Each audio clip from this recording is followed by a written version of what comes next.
We are back for Chamber Chat.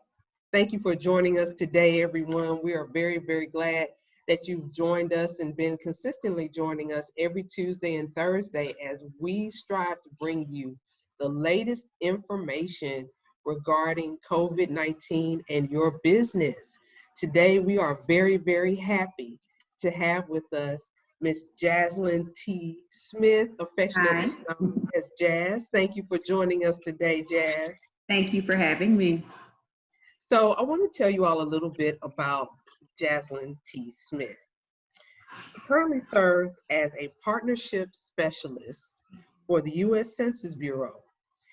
Jasalyn is responsible for developing partnerships with Fortune 500 companies and businesses that are located in the Harris and surrounding counties in Texas. So this is somebody you might want to know, but don't accost her on the street. In addition to the partnership specialist role, she serves as National Partnership Lead for the Denver-Dallas region, guiding colleagues through forming and serving national partnerships. Prior to her current role, she worked in a variety of public relations, community relations, and communications roles with well-known companies and organizations such as Blue Cross Blue Shield of Texas, Edelman, and FEMA. She holds an MPA degree from Georgia State University and a BA in Mass Communication from Louisiana State University. So we have a very informed and very smart person joining us today. Thank you. Census and its importance. Yes. For us as individuals and also as business owners. So again, welcome, Jazz. And we'll get right into our questions. So first of all, what is a census? Tell us in layman terms what it's about. So basically the census is a decennial, which means every 10 years, a survey that we take to get an accurate count of the population in the nation. So every 10 years, we want to know everyone that is physically here on Census Day, which has historically been April 1st, how many people are living here to get a snapshot of what the population looks like. Okay, and so we noticed that this happens every 10 years, and while we're in between census taking times, we tend to forget. And so why is the census only done every 10 years? So it's in the U.S. Constitution, first of all.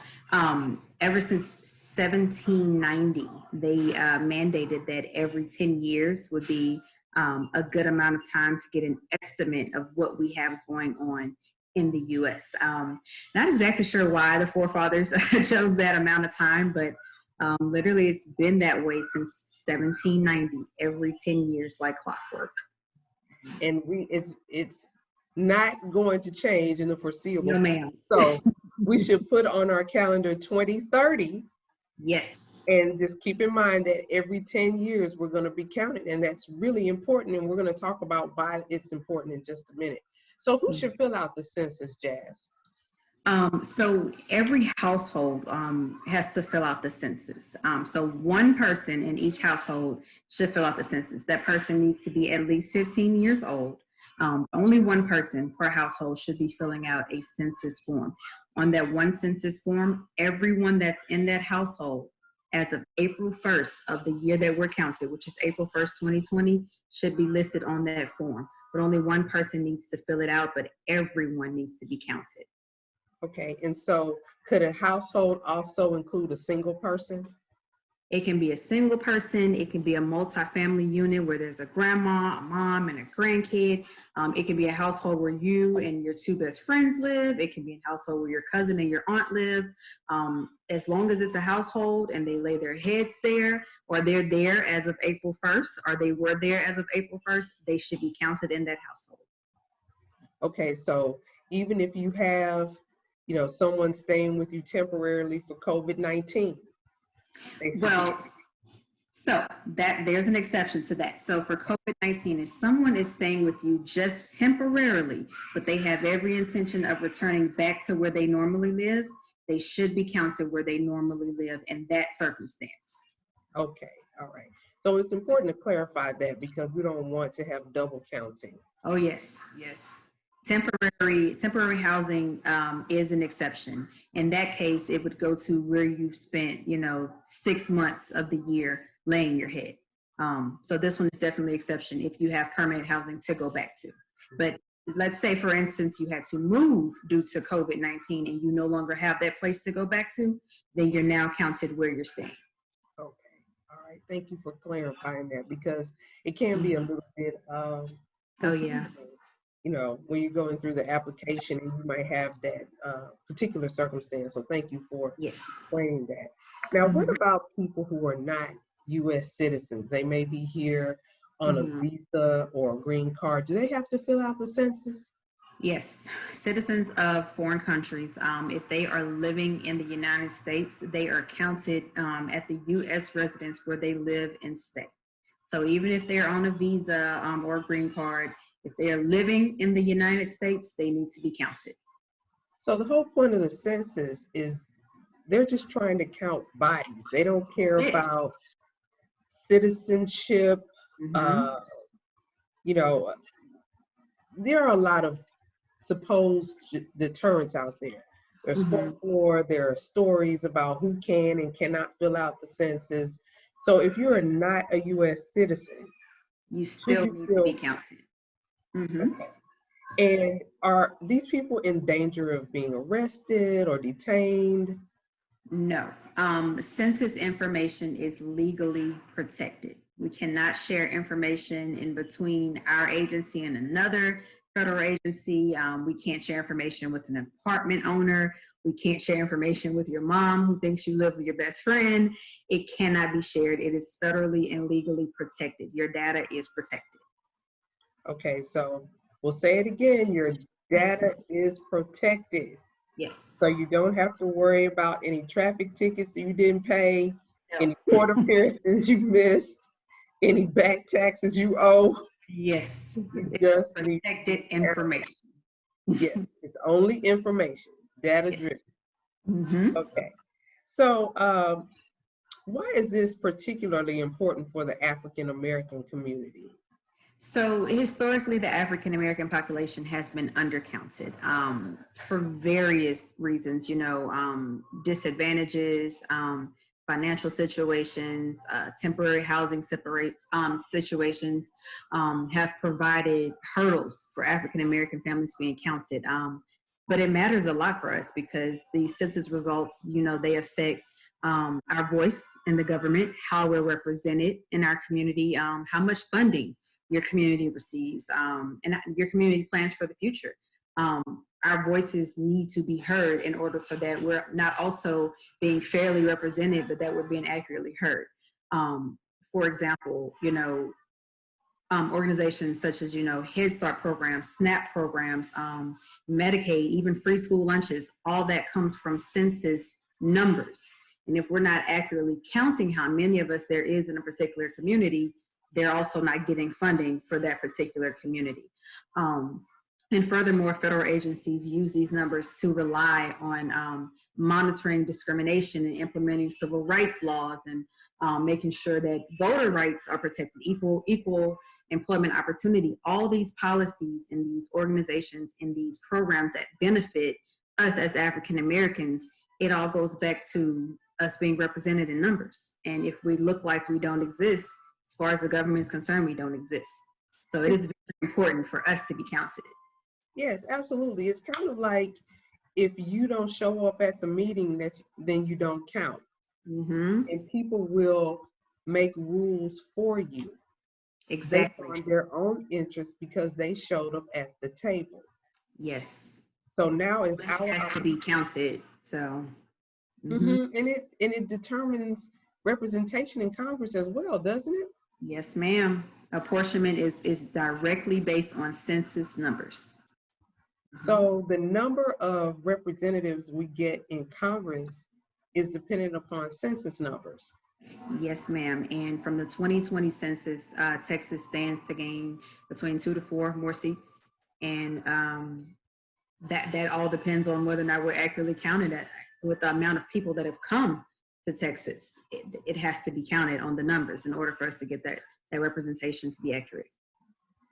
So 2 to 4 more additional congressional seats Mm-hmm. means 2 to 4 more voices to advocate on behalf of what we want and need in this area, Yes, ma'am. including for Black businesses, Mm-hmm. which advocacy is really, really important and we take seriously at the chamber.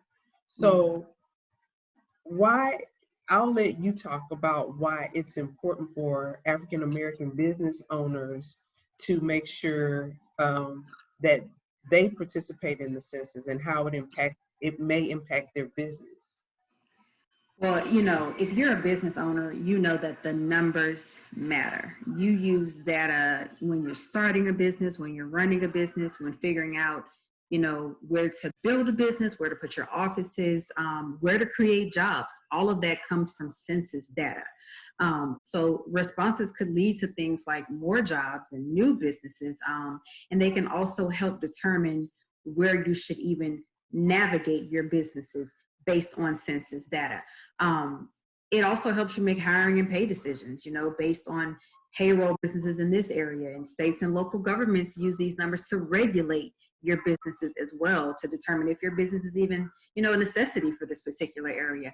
So, the availability of the statistics is just one of the benefits the 2020 census provides, but the state and local government also uses this, like I mentioned earlier, to decide how to allocate that funding.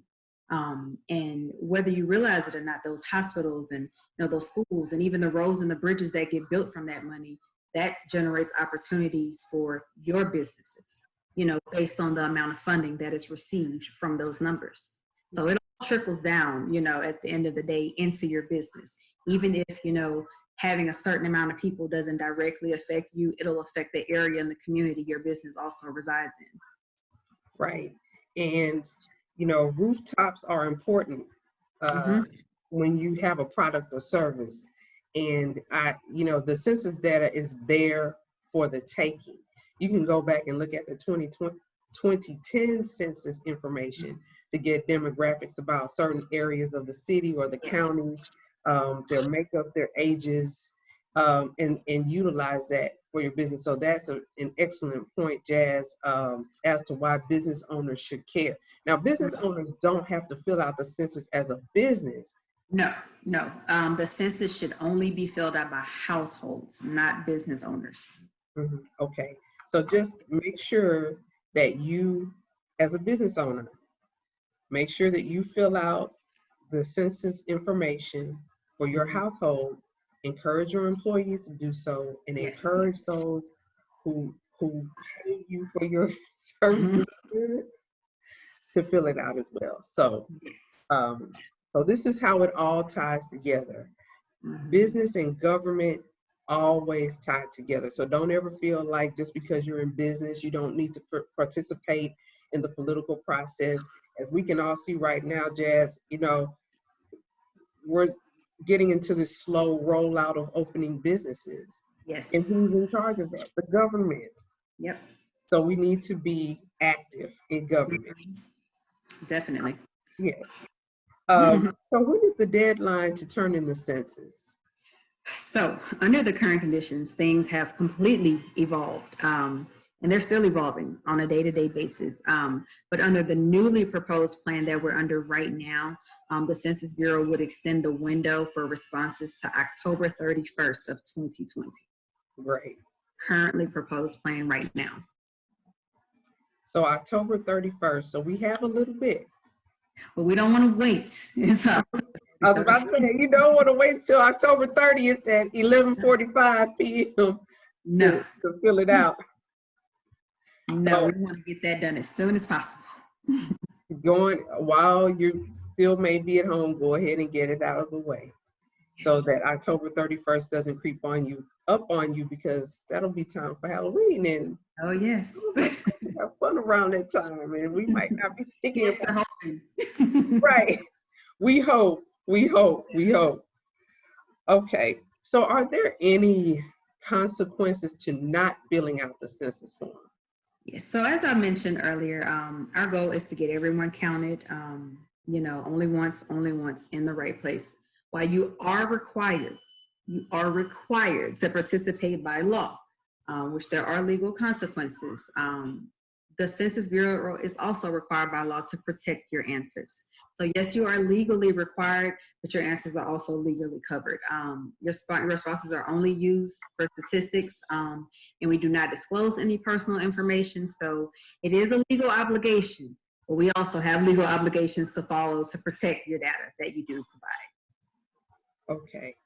So we are legally required, everyone. There's no getting around it, but it's for a good cause. And Yes, again, your civic duty.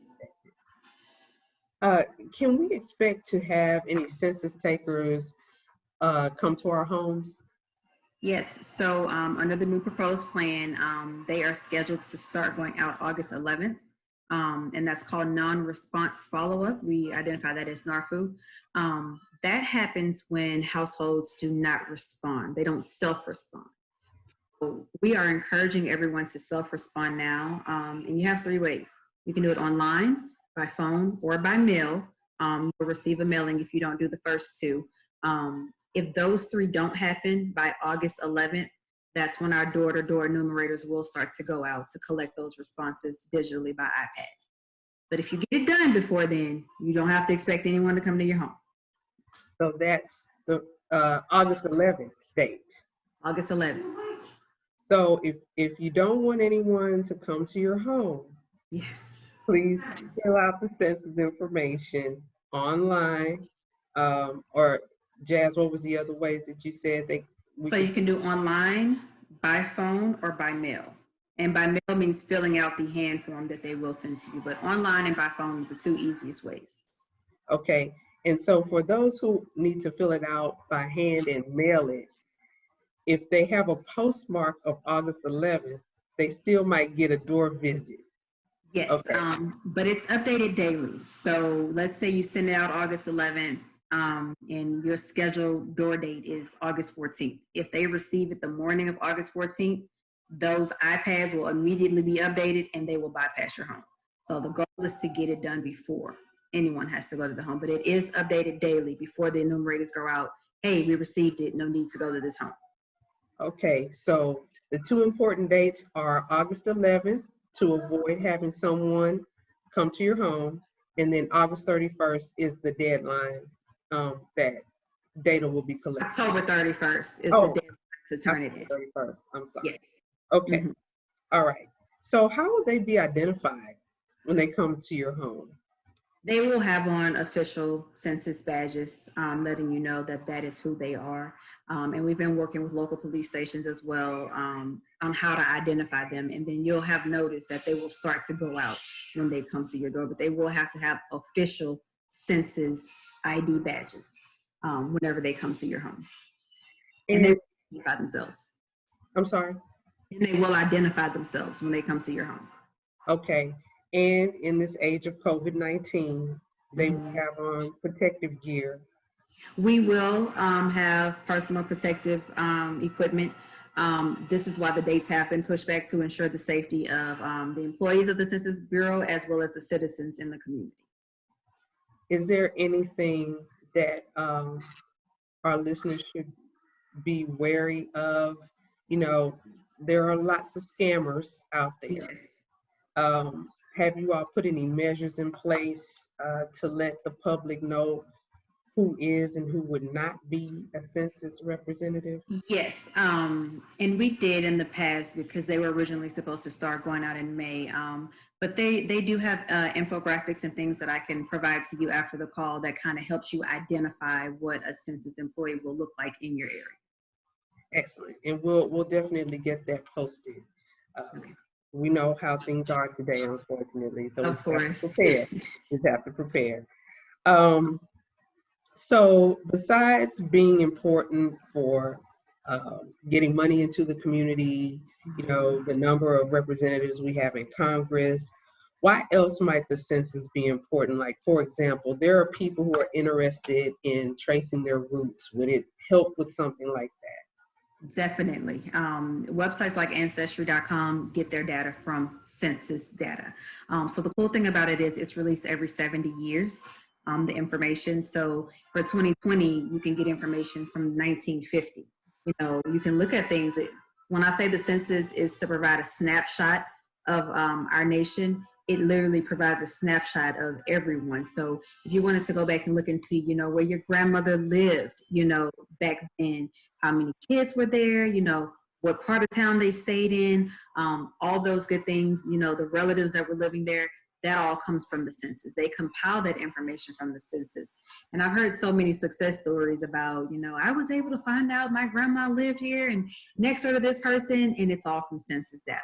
I just found out information about my grandmother. She was born in 1941.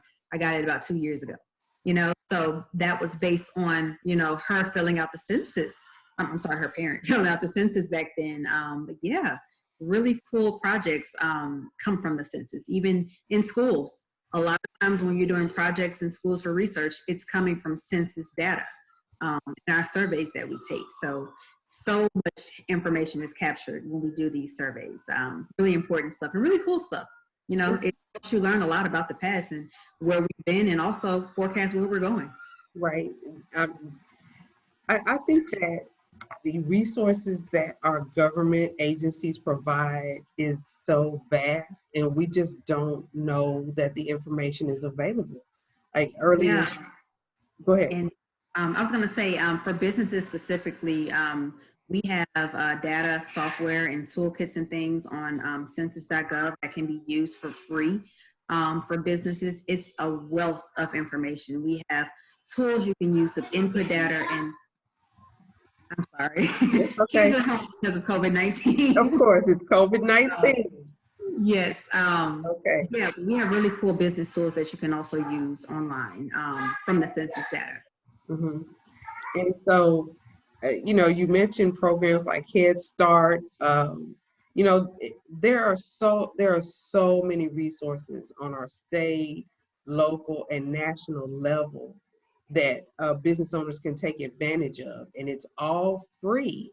You have the U.S. Department of Commerce, you have the Census Bureau, you have local resources here in Houston that the city provides about that provides data of, concerning your potential customers. So we encourage you to take advantage of all of that information because it's there for you to take advantage of for free.